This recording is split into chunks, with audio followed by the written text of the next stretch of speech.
শুভ সকাল বন্ধুরা, কেমন আছো সবাই? আশা করি সবাই ভালো আছো, সুস্থ আছো। আমরাও ভালো আছি। তবে আজ বাবা সকালবেলার দিকে ফোন করলো। বাবা বলল যে বোন হাসপাতালে আছে, কারণ বোনের বেবি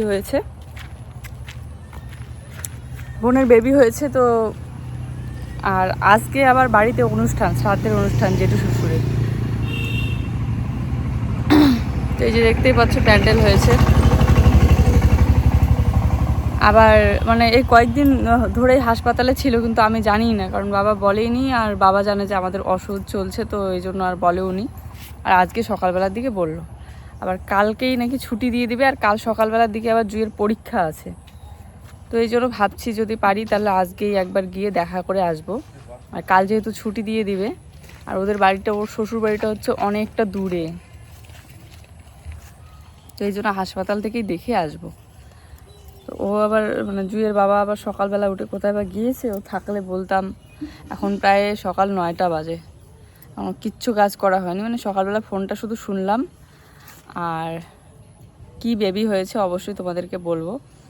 তো চলো দেখতে থাকো ভিডিওটা প্রথম থেকে শেষ পর্যন্ত, আশা করি ভালো লাগবে।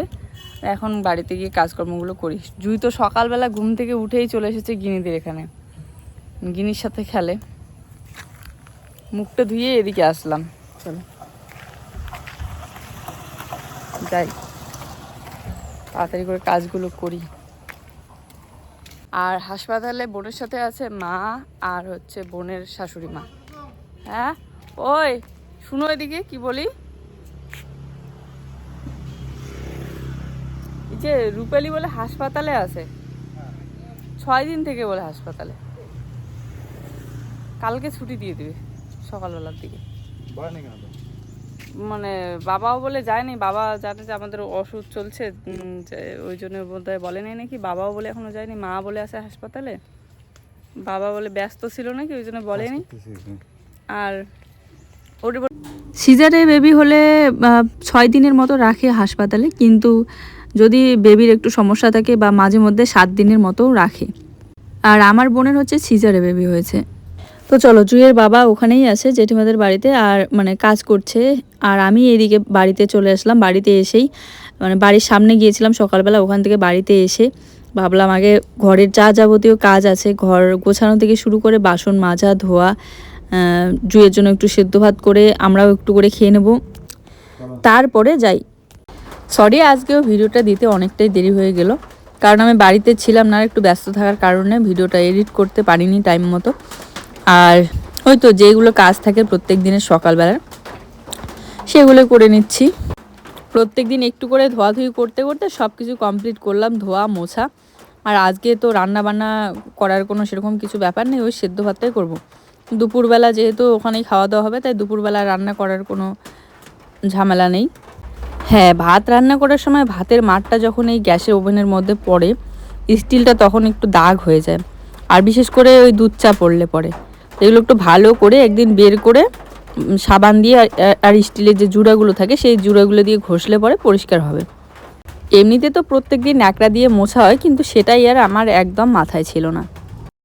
আর এই কটা দিন ধরে যেহেতু তেল মশলা কিছুই খাওয়া হয়নি সেরকম, ওই সাদা তেল দিয়ে আর হলুদ টলুদ ছাড়া, সেজন্য কিন্তু সব কিছু একদম পরিষ্কারে থাকে গ্যাস ওভেনটা। শুধু ভাতের মার পড়লে একটু নোংরা হয়, তাছাড়া কিন্তু হালকা একটু মুছে নিলেই পরিষ্কার হয়ে যায়।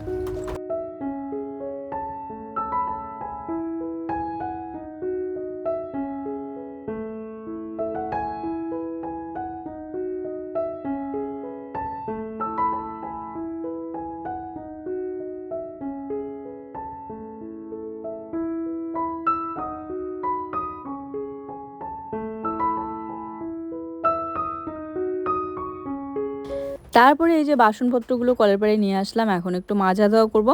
তার সাথে জুয়ের তো একটা দুইটা জামা কাপড় প্রত্যেক দিন ধোয়াধুয়ি করতেই হয়।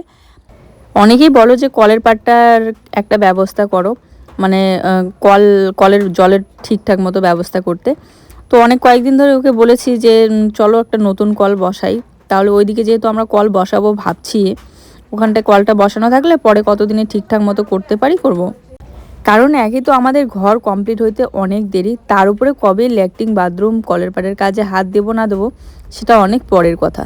ততদিনের জন্য এমনিতে কলটা বসিয়ে মেঝেটা মানে কলের পাড়টা একটু ঢালাই করে নিলেই হয়ে যায়। তো দেখা যাক কি করি। এতদিন তো বৃষ্টির দিন ছিল বলে আর বালি পাওয়া যাচ্ছিল না বলে করা হয়নি কাজ, কিন্তু এখন তো বৃষ্টির দিন প্রায় শেষ, ওই হঠাৎ বৃষ্টি হচ্ছে, তাছাড়া কিন্তু গরমে পড়ছে। এদিকে দেখো আমার বেগুন গাছটাতে কিন্তু এখন আবার অনেক নতুন পাতা বেরিয়েছে, আবার সেই আগের মতো বড় হচ্ছে গাছটা। নষ্ট হয়ে গিয়েছে বলে আজ কিন্তু সকালবেলা থেকে কাজ করছি আর একটাই কথা মনে মনে ভাবছি, আজকে যেন বৃষ্টি না হয়, কারণ বৃষ্টি হলে আমার রান্নাঘরের মেঝেটা একদম ধুয়ে নিয়ে যাবে। সবে কালকেই মোছা কোছা করলাম, আর আজকে আবার দেখি অন্য সাইডে ইঁদুরের গর্ত করতেছিল, সেখানেও মোছার সময় ওদিকে মাটি দিয়ে মুছে দিয়েছিলাম।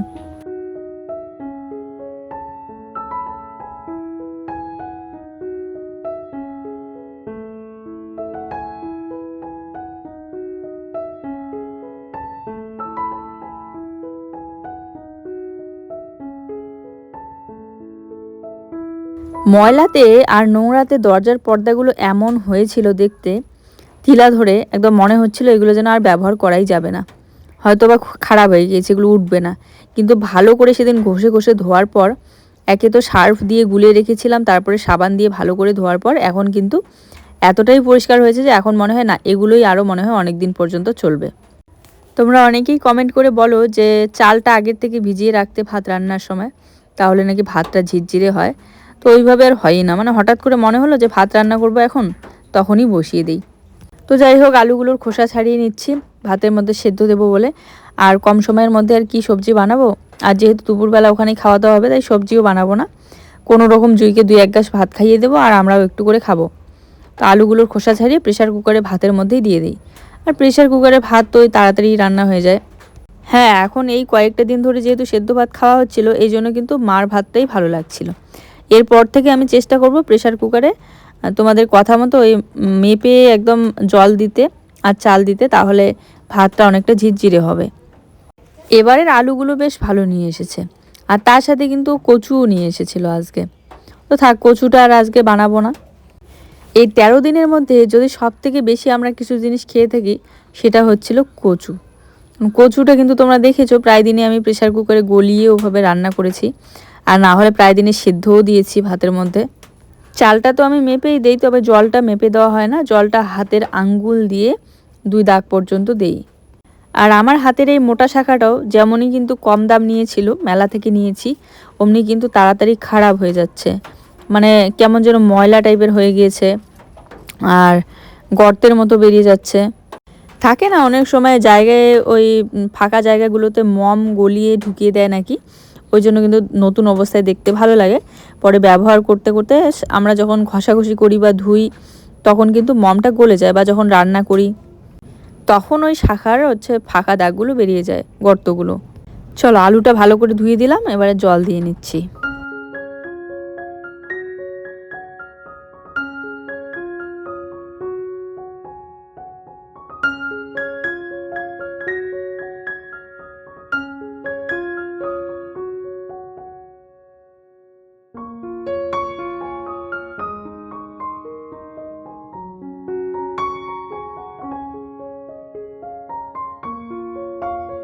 তখন আগে ওই সেদ্ধ ভাতটা বসাবো বলে তাড়াতাড়ি করে শুধু রান্নাঘরটাই ঝাড়ু দেওয়া হয়েছে আর গোছানো হয়েছে। এবার থাকার ঘরটা পড়ে আছে, ঝাড়ু দেইনি, তাই ভাবলাম এখন থাকার ঘরটা ঝাড়ু দিয়ে পরিষ্কার করে আগে গুছিয়ে নেই। তারপরে ত্রিপুরা থেকে আন্টি যে 2টা নাইটি দিয়ে পাঠিয়েছিল, সেই নাইটির মধ্যে একটা কখনো সেলাই করা হয়নি, আর আজকে ভাবছি আমি 2টা নাইটির মধ্যে নতুন যে কোনো একটা নাইটি পরবো। তাই কিন্তু এই যে সব কাজ কমপ্লিট করার পর তাড়াতাড়ি যাব, গিয়ে একটু নাইটিটা সেলাই করে নিয়ে আসবো, মানে ভাসুর দাদা সেলাই করে সেখান থেকে সেলাই করে নিয়ে আসবো। এখন যেহেতু সবাই কাজে কম বেশি ব্যস্ত, তো এই জন্য ভাবছি যে আপাতত আজকের দিনে একটা নাইটি সেলাই করে আনবো, আর বাকি আরেকটা পরে না হয় সেলাই করে নিয়ে আসা যাবে। তারপরে সব থেকে যেটা বেশি, এই জামা কাপড়গুলো অগোছালো হয়ে থাকলে খুবই খারাপ লাগে, আর আজকে তো খাটিয়ার উপরে এরকম করে জামা কাপড় রাখবোই না, সব যেহেতু ধোয়ার শুকনো, সব ভাঁজ করে রেখে দিই এক জায়গায়।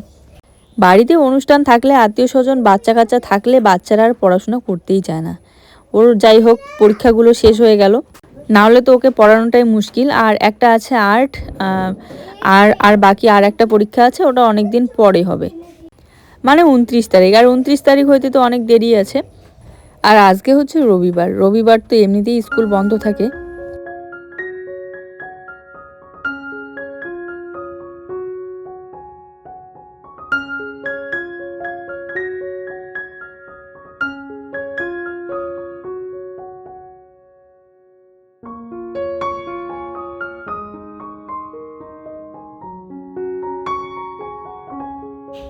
তো বাড়ির সমস্ত কাজকর্ম সেরে স্নান করে নিলাম, জুইকে স্নান করিয়ে রেডি করিয়ে দিলাম। আর এই যে আমি নতুন নাইটিটা আজকে দাদার কাছ থেকে একটু সেলাই করে নিয়ে এসে পরলাম। নিচের দিকটা একটু কেটে নিতে হতো, কিন্তু একদম মাথায় ছিল না। ওই স্নান করার আগে তাড়াহুড়ো করে গেলাম, আর আজকে তো সবারই কাজ থাকে কম বেশি।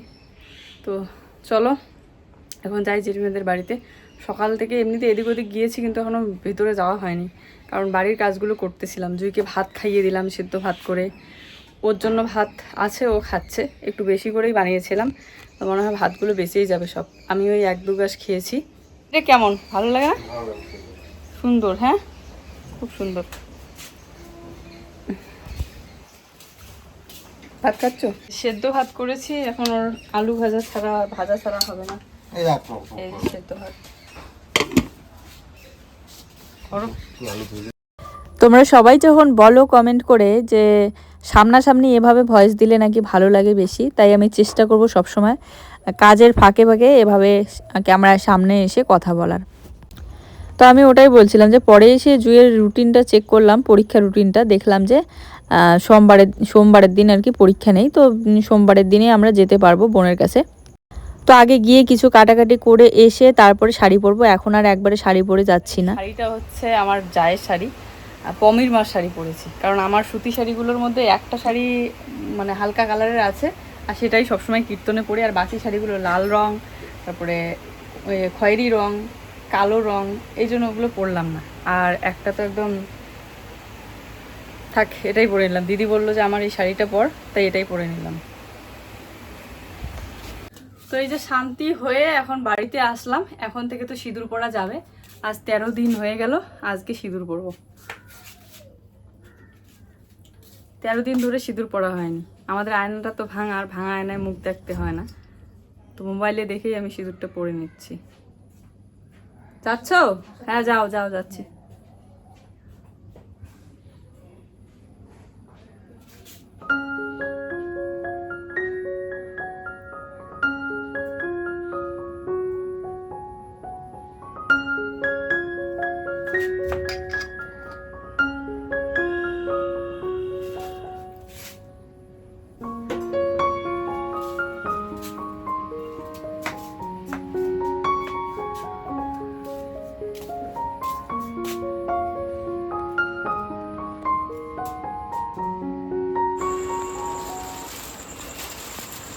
তো আজকে আমি আর বাজারে যাইনি, কারণ বাড়িতে অনেক আত্মীয় স্বজন, সবার সাথে গল্প করা, কথা বলা আর কি। তো এই জন্য আমি আর আজকে বাজারে যাইনি, আর তাছাড়া সময়ও পাইনি। তো ও বাজার থেকে নিয়ে এসেছে। আর আজকে তো জেঠু শ্বশুরের শ্রাদ্ধ অনুষ্ঠান, তো জেঠিমার জন্য নিয়ে এসেছে এই যে শাড়ি।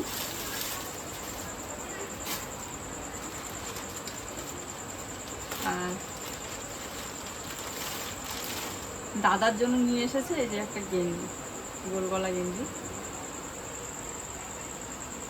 হাওয়াতে উড়ে যাচ্ছে।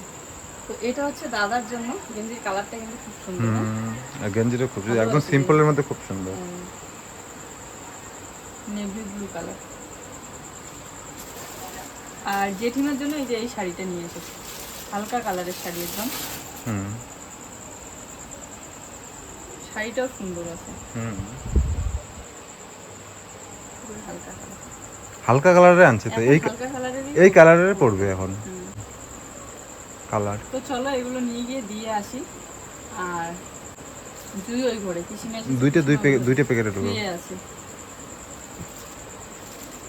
পিসিরা থাকবে নাকি আজকে? না, চলে যাবে।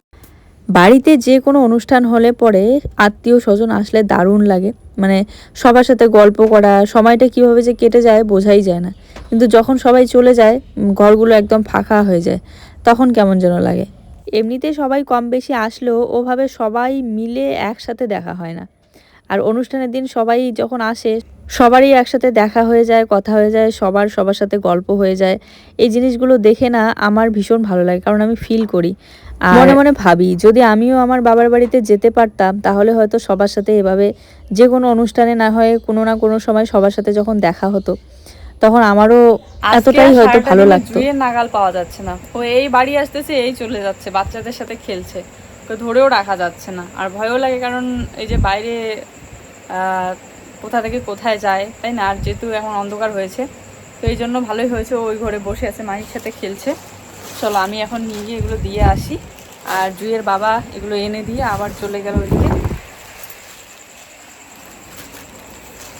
তুমি কোথায় যাবা এখন? দেখি জামাটা, এদিকে আসো, এদিকে কাছে আসো, কাছে আসো। খাওয়া দাওয়া করছো তো ভালো মতো? হ্যাঁ, সোজা তো হও, এদিকে আসো। কি করছি? এদিকে আসো আগে। হ্যাঁ, একা দেখেছো? মুখটা মুছছো ভালো করে, মুখটাই তো ভালো করে মুছো নেই। জল খাও, একটু জল খেয়ে মুখটা মুছি।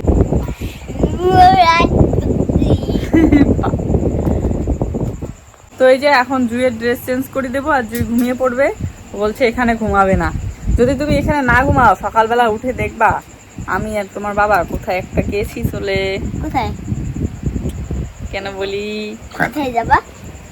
ওই জন্য তোমার বাবা এখন এসে খুঁজবে তোমাকে, ওই জন্য এখানেই ঘুমাও। তোমার বাবা সেদিন বলছে না, তুমি না থাকলে আমাদের ঘরে না ঘুমাইলে তোমার বাবার ঘুম আসে না, বলছিল না? ক্লান্ত লাগছে না? প্রচন্ড ক্লান্ত লাগছে খাওয়া দাওয়া করে এসে। আর সুপারি যেহেতু এখন খাবার ছেড়েই দিয়েছি, অভ্যাসটা নেই, তাই সুপারি খেতেই একদম মাথায় ধরেছে, তাই এসে ফ্যানের হাওয়াতে শুয়ে আছি। আর জুইকে এত করে ডাকলাম এখানে শো, জুই ওই ঘরে গিয়ে শুয়ে আছে, কারণ ওর পিপি এসেছে, ওর পিপির সাথে নাকি ঘুমাবে। যাই হোক, পরে ওর বাবা এসে না হয় নিয়ে আসবে। চলো আজকের ভিডিওটা এই পর্যন্তই। ভিডিও ভালো লাগলে অবশ্যই একটা লাইক, কমেন্ট আর শেয়ার করে দিও। আর যারা আমাদের চ্যানেলে নতুন, প্লিজ চ্যানেলটিকে সাবস্ক্রাইব করে দিও। টাটা, শুভরাত্রি সবাইকে। আজকে সারাদিনের আরও অনেক কিছু শ্যুট করা ছিল, সেগুলো পরের ভিডিওতে আমি অ্যাড করে দেব। চলো টাটা। রাত 12:30টার দিকে ঘুমিয়েছিলাম।